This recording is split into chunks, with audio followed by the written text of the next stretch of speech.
வெற்றி வெற்றி வெற்றி என்றே முழங்கிடுவோ.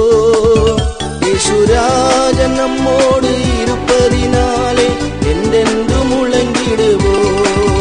இயேசுராஜன் நம்மோடு இருப்பதினாலே என்றென்று முழங்கிடுவோ. வெற்றி வெற்றி வெற்றி வெற்றி என்றே முழங்கிடுவோ.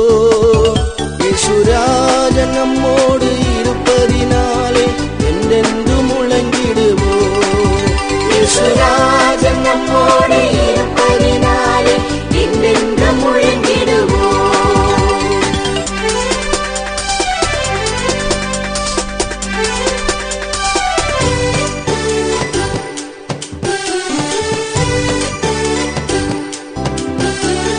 செங்கடலே செங்கடலே மாத்திரம் செங்கோலாம் வார்த்தை என்னில் இருக்கையிலே.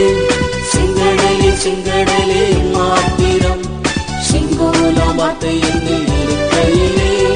சொல்லுகிறேன் இயேசுராஜா நாமத்திலே. செங்கடலே செங்கடலே வழி விட்டிடு. சொல்லுகிறேன் இயேசுராஜா நாமத்திலே. செங்கடலே செங்கடலே வழி விட்டிடு. வெற்றி வெற்றி வெற்றி வெற்றி என்றே முழங்கிடுவோ. இயேசுராஜன் நம்மோடு இருப்பதினாலே என்றென்று முழங்கிடுவோ. இயேசுராஜன் நம்மோடு இருப்பதினாலே என்றென்று முழங்கிடுவோ. ஆண்டவராகிய இயேசு கிறிஸ்து நாமம் மையப்படுவதாக. கடைசி கால சீயோன் ஊழியங்கள் மூலமாக சீயோன் மலை நிகழ்ச்சிகளிலே உங்களை சந்தித்து பேசுவதிலும் ஜெபிப்பதிலும் நான் மகிழ்ச்சி அடைகிறேன். எரேமியா 31ஆம் அதிகாரம் 9ஆம் வசனம் இன்றைக்கு தியானத்தினுடைய வேத வசனம். அழுகையுடனும் விண்ணப்பங்களுடனும் வருவார்கள், அவர்களை நடத்துவேன், அவர்களை தண்ணீர் உள்ள நதிகள் அண்டைக்கும் இடராத செம்மையான வழியிலே நடக்க பண்ணுவேன். ஆண்டவர் குறிப்பிடுகிற ஒரு தீர்க்க தரிசனமான வார்த்தை. இஸ்ரவேல் ஜனங்கள் பாவம் செய்து இடறி போன நாட்களிலே, பின்வாங்கி போன நாட்களிலே, ஆண்டவரை விட்டு விலகி போன நாட்களிலே கல்தையர் மூலமாக ஆலயம் இடிக்கப்பட்டு பாபிலோனுக்கு இவர்கள் அடிமைகளாய் கொண்டு போகப்பட்டார்கள். இந்நிலைமையிலே எரேமியா பக்தனை கொண்டு ஆண்டவர் சொல்லுகிறார், மறுபடியும் என்னுடைய ஜனங்கள் நான் வைத்த தேசத்திலே, முற்பிதாக்களுக்கு நல்கிய வாக்குத்தத்தத்தின் தேசத்திலே அவர்கள் விண்ணப்பங்களோடும் அழுகையோடும் வருவார்கள். நான் அவர்களை நடத்துவேன், அவர்கள் தண்ணீர் உள்ள நதிகள் அண்டைக்கு நடக்க பண்ணுவேன் என்று ஆண்டவர் சொல்லுகிறார். எரேமியா 50ஆம் அதிகாரம் 4 முதல் 8 வசனத்தை வாசிக்கும் போது இதற்கு ஒப்பனையான தீர்க்க தரிசனமான வார்த்தையாக இருக்கிறது. தொழுவத்துக்கு வரும் ஆடுகள் தங்கள் ஆலயம், தங்கள் தேசம், தங்களுடைய ஆசாரியர்கள் என்ற தொழுவத்துக்கு வரும் ஆடுகள். இஸ்ரவேல் ஜனங்களை ஆடுகளுக்கு ஒப்பனையாக ஆண்டவர் குறிப்பிடுகிறார். ஒரு தேவனுடைய பிள்ளை தன்னுடைய நிலைமையை உணர்ந்து அழுது ஜெபித்தாலே போதும், ஆண்டவர் சிதறி கிடக்கிற வாழ்க்கையில் பாதிக்கப்பட்ட நிலைமையை சரியாக்குவார் என்பது உண்மையான காரியம். தொழுவம் என்று சொல்லும்போது சபையை காட்டுகிறது. சபையிலே கரவலாடுகள் உண்டு. ஏசாயா 40ஆம் அதிகாரம் அதனுடைய 11ஆம் வசனத்திலே ஆண்டவர் கரவலாடுகளை மெதுவாக நடத்துவார், தம்முடைய மடியிலே அவைகளை சுமந்து என்று குறிப்பிடப்பட்டிருக்கிறது. தம்முடைய புயத்தினால் அவர் சேர்ப்பார், மடியிலே சுமந்து புயத்தினால் சேர்க்கிறவர். எவ்வளவு கரிசனை உள்ள ஆண்டவர்! பிரயோஜனமாக ஊழியத்தில் ஈடுபடுகிற, ஆலயத்திலே தேவனுடைய காரியங்களில் உண்மையுள்ள ஏனுடைய பிள்ளைகளை கரவல் ஆடுகளாக வைத்திருக்கிறார். ஆண்டவருக்கு ஊழியத்தை கொடுக்கிறதிலே, ஊழியம் செய்கிறதிலே சபைக்கு பிரயோஜனமாயிருக்கிற மக்கள் கரவலாடுகள் போன்றவர்கள். இவர்களை துரிதமாக நடத்தக்கூடாது என்று வேதத்திலே வாசிக்கிறோம். யாக்கோபு கூட அண்ணனாகிய ஏசாவிடத்தில் சொல்லுவார், என்னுடைய ஆடுகள் எல்லாம் கரவலாடுகள், துரிதமாய் நடத்தினால் அவைகள் மாண்டு போகும் என்று சொல்லுகிறார். பிரயோஜனமான தேவனுடைய பிள்ளைகளை மெதுவாக நடத்தவும், அன்பாக நடத்தவும், அவர்களை உற்சாகப்படுத்தி அவர்களை தனியாகவும் நேசித்து நடத்தும் போது இன்னும் தேவனுடைய காரியத்தில் அவர்கள் உற்சாகப்படுவது மாத்திரமல்ல, பிரயோஜனமாக இருப்பார்கள். ஆனால் சிலர் அதை அறியாமல் அவளை துரத்தி கடினமாக நடத்தி கடினமான காரியங்களை பேசும்போது சிதறி போகிறார்கள். ஊழியங்களிலே நஷ்டங்கள் உண்டாகிறது. கரவல் ஆடுகள். சில ஆடுகள் பலவீனப்பட்ட ஆடுகள், எவ்வளவுதான் சத்தியங்கள் கேட்டாலும் தேர்ச்சி பெறாதவர்களாக இருப்பார்கள். சில ஆடுகள் முட்டுகிற ஆடுகள் போல இருக்கும். ஊழியத்திலே மற்றவர்களுக்கு இடறுதலாக, ஊழியக்காரர்களுக்கு வேதனை உண்டாக்குகிற, பாதிப்பை உண்டாக்குகிற மக்களாக இருப்பார்கள். ஆனால் ஆண்டவர் அவைகளை அங்கீகரிக்க மாட்டார். சில ஆடுகள் மலட்டு ஆடுகளாக எத்தனை வருடங்களாக ஆராதித்தாலும் பிரயோஜனம் இல்லாமல், ஆத்துமாக்களை ஆதாயம் பண்ணாமல், ஊழியத்திற்கு பிரயோஜனமற்றவர்களாக இருப்பார்கள். ஆனால் தேவனுடைய பிள்ளைகளாகிய நம்மை கருவலாடுகளைப் போல பிரயோஜனம் உள்ளவர்களாக, அவருக்கு மகிமை உள்ளவர்களாக நம்மை மாற்றுகிறார். இப்படிப்பட்டவர்களுக்கு நல்ல தொழுவமாகிய சபையை கொடுக்கிறார். ஆண்டவர் நல்ல தொழுவத்திலே, நல்ல மேய்ச்சல் உள்ள நல்ல தொழுவத்திலே தம்முடைய மந்தைகளை வைக்கிறார். நல்ல ஊழியக்காரர், நல்ல ஆராதனை, நல்ல பரிசுத்த ஐக்கியம் ஒரு சபையில இருக்குமானால் அது நல்ல தொழுவம் என்பதை அறிந்து கொள்ள வேண்டும். நல்ல தொழுவத்தை விட்டு நாம் விலகக்கூடாது. தொழுவத்தில் உறுதியாயிருக்க வேண்டும்.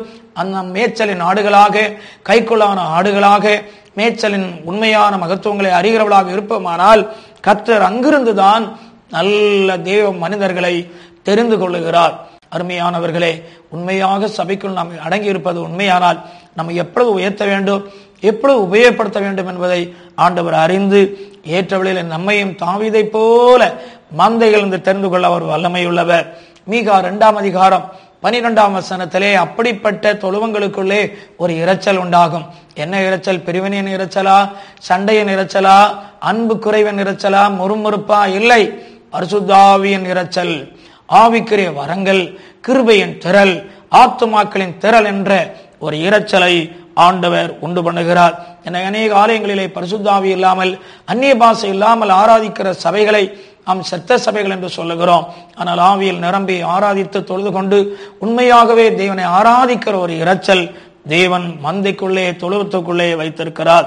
மற்ற சபையாருக்கு முன்மாதிரியாக, வழிகாட்டிகளாக, பிரயோஜனம் உள்ளவர்களாக விளங்குகிற கடாக்களை போல போதிக்கிறவர்களாக, சாட்சிகளாக முன்னாக நிற்க வைக்கிறார்.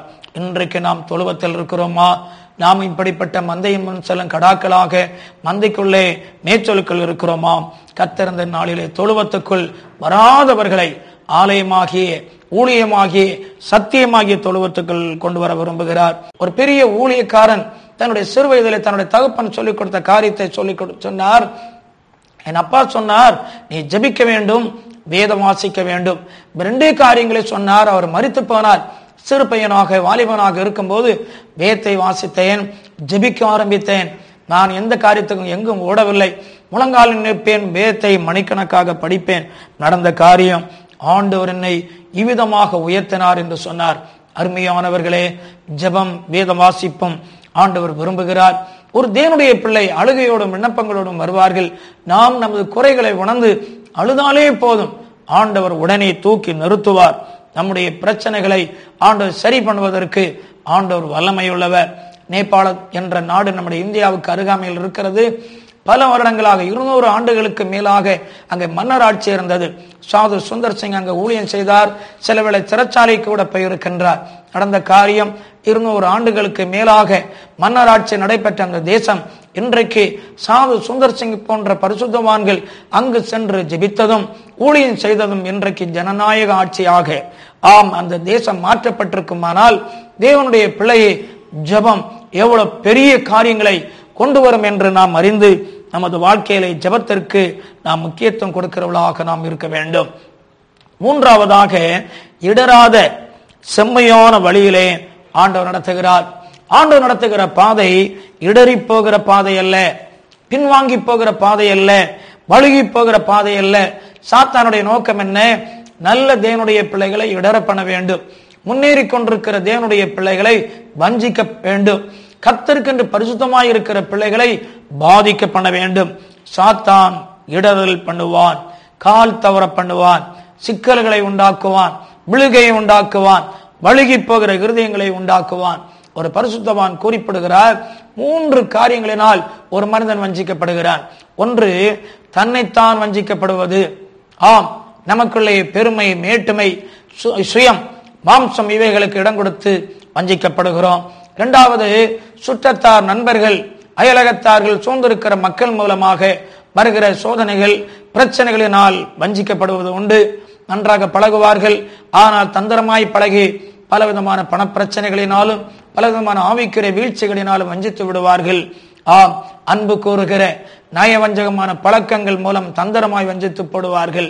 மூன்றாவது அவர் குறிப்பிடுவார், சாத்தானால் வஞ்சிக்கப்படுவார். சாத்தானால் நீங்கள் வஞ்சிக்கப்படாதபடிக்கு என்று பவுல் அப்போஸ்தலன் குறிப்பிடுவார். அருமையானவர்களே, சாத்தான் எப்பொழுதும் வஞ்சிக்கும்படி ஏவாளை வஞ்சித்தவன், ஆதி குடும்பத்தை வஞ்சித்தவன் இன்றைக்கும் வஞ்சிக்க வருகிறான். அருமையானவர்களே, ஆனால் ஆண்டவரோ இடராத செம்மையான வழியிலே நம்மை நடத்த விரும்புகிறார். இன்றைக்கு இந்த கால வேளையில வஞ்சிக்கிற ஆவிகளுடைய போராட்டங்கள் மத்தியிலே பாதிக்கப்பட்டிருக்கிறீர்களா? வலுவாமல் நம்மை காக்கவும் தம்முடைய பரிசுத்த சமூகத்திலே நம்மை நிலைநிறுத்தவும் ஆண்டவர் வல்லமையுள்ளவர் என்று வாசிக்கிறோம். நான்காவதாக ஆண்டவர் சொல்லுகிறார், நான் பிதாவாக இருப்பேன். தகப்பன் ஸ்தானத்திலே ஆண்டவரே நமக்கு வருகிறார். ரட்சிப்பின் மூலமாக தகப்பனாக நம்முடைய ஆண்டவர் நமக்கு இருக்கிறார். பரிசுத்த ஆவி மூலமாக அப்பா பிதாவை என்று அழைக்கிற புத்திர சுவிகாரத்தின் ஆவியை பெற்று நான் உனக்கு தகப்பனாய் இருப்பேன் என்று சொல்லுகிறார். நான் உன்னை நடத்துவேன் என்று சொல்லுகிறார். நான் உன்னை இடராமல் நடத்துவேன் என்று சொல்லுகிறார். நடத்தும் போது எல்லா பொறுப்பையும் ஏற்று நடத்துவேன் என்று சொல்லுகிறார். ஆண்டவர் கண்ணீரோடு வருகிறவனுடைய விண்ணப்பங்களை கேட்பேன் என்று சொல்லுகிறார். இன்றைக்கு நாம் கண்ணீரோடு ஆண்டவரிடத்தில் நம்முடைய பிரச்சனைகளை சொல்லுவோமா? அவர் நடத்தப் போகிறார், ஒரு அற்புதம் செய்ய போகிறார். நாம் ஜெபிப்போமா? எங்கள் சர்வவல்லமையுள்ள எங்கள் ஆண்டவரே, அழுகையோடும் விண்ணப்பங்களோடும் வருவார்கள். அவர்களை வழி நடத்துவேன், இடராத பாதையில் நடத்துவேன். அவர்களை தண்ணீருள்ள நதிகள் அண்டைக்கு நடத்துவேன். அவர்களுக்கு நான் தகப்பனாயிருப்பேன், அவன் என்னுடைய சேஷபுத்திரனாயிருப்பான் என்று சொன்னீரே. இன்றைக்கு இந்த செய்தியை கேட்ட நம்முடைய பிள்ளைகளுடைய வாழ்க்கையிலே தண்ணீருள்ள செழிப்பான ஆண்டவரே நடத்துகிற எல்லா பொறுப்புகளையும் நேரே ஏற்றுக்கொள்ளுகிற ஆண்டவரை நல்ல தகப்பனாக வாருமப்பா.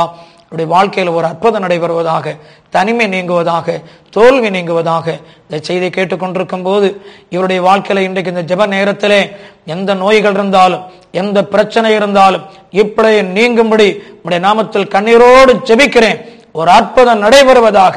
நீர் கரத்தை பிடிக்கிறீ, நீ பயப்படாதே, நான் உன்னோடு கூட இருக்கிறேன், நான் நடத்துவேன் என்று சொன்னதற்காக நன்றி. ஆசீர்வதியும். இயேசு நாமத்தில் பிதாவே.